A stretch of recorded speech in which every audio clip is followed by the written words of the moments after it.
What? Okay, yeah. What's up, everybody? It's Pandy. I'm doing a video per request on the Tiger tank. This is a gold contest video. Rules at the very end of the video. Yeah. The Tiger tank itself differed a lot by the earlier German tank designs, where the philosophy there, back then, was to balance all the mobility, firepower, and armor into one good, solid package. The Tiger tank was the first approach in a new approach that focused primarily on firepower and armor, not so much on mobility. Now, while the Tiger tank did weigh 50 tons of dead weight, it still managed to be extremely mobile, but breakdowns were a lot more common due to its design limits on its suspension and its gearbox.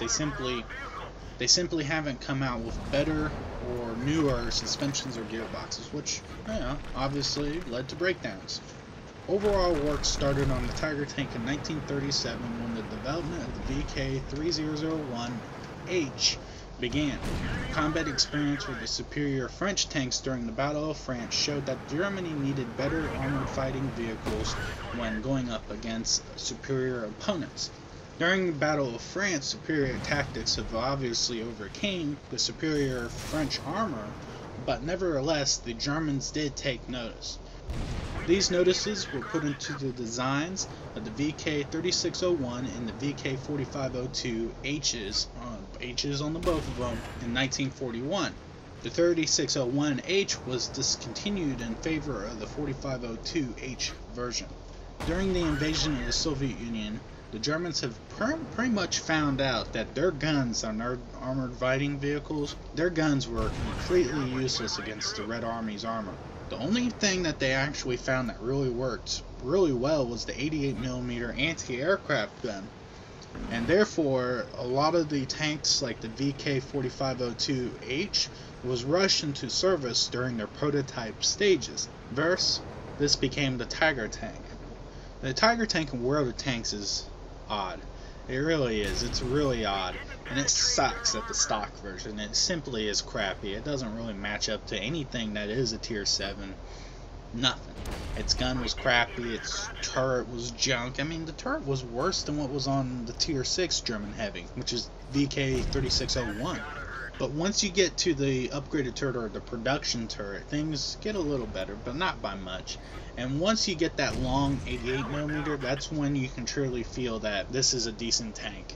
If you play it from the beginning to the end, the very stock version of this tank is just junk.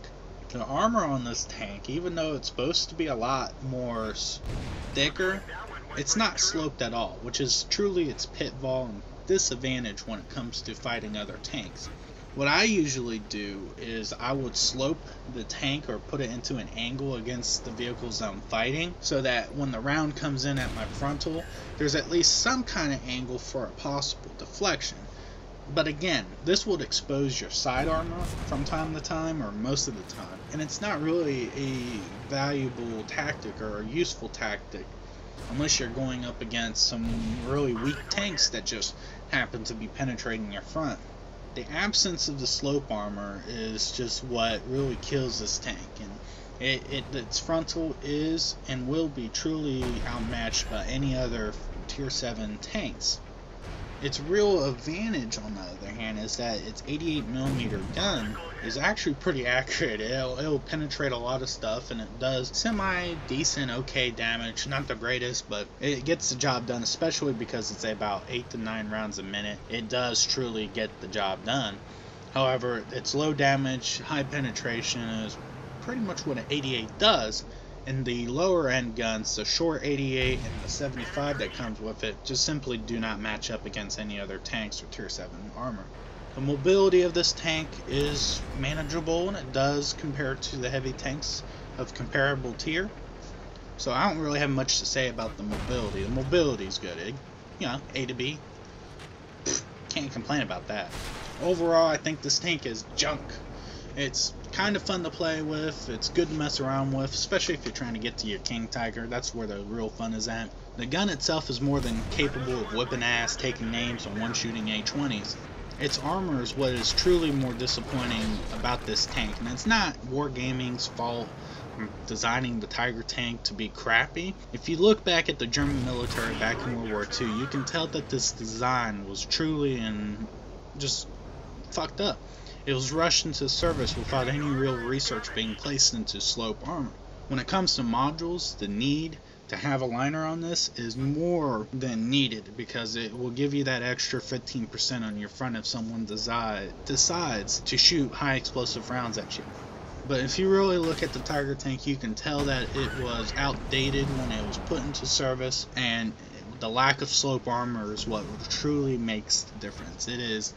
I can see why a little more than 1,000 of these Tiger tanks ever made.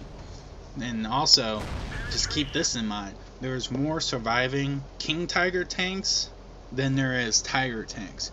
And that should put into perspective what the survivability rate on these tanks are.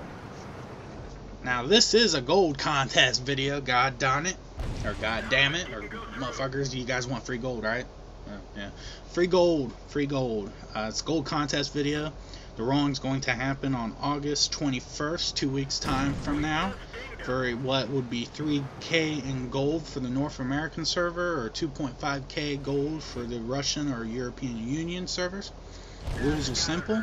Just make sure you subscribe to this channel and post a comment in this video. If you guys like what I'm doing here, and maybe, just maybe, you guys like free gold, I don't know, you guys might want to pay for your gold and be like, screw you, Pandy, I don't want no damn free gold. Well, I'm telling you, you guys like free gold. I do. So, if you like this video, please hit the like button. If you especially like free gold, hit that like button. Every little bit helps. Of course, this was Pandy, and I hope you guys enjoyed this video. Good hunting.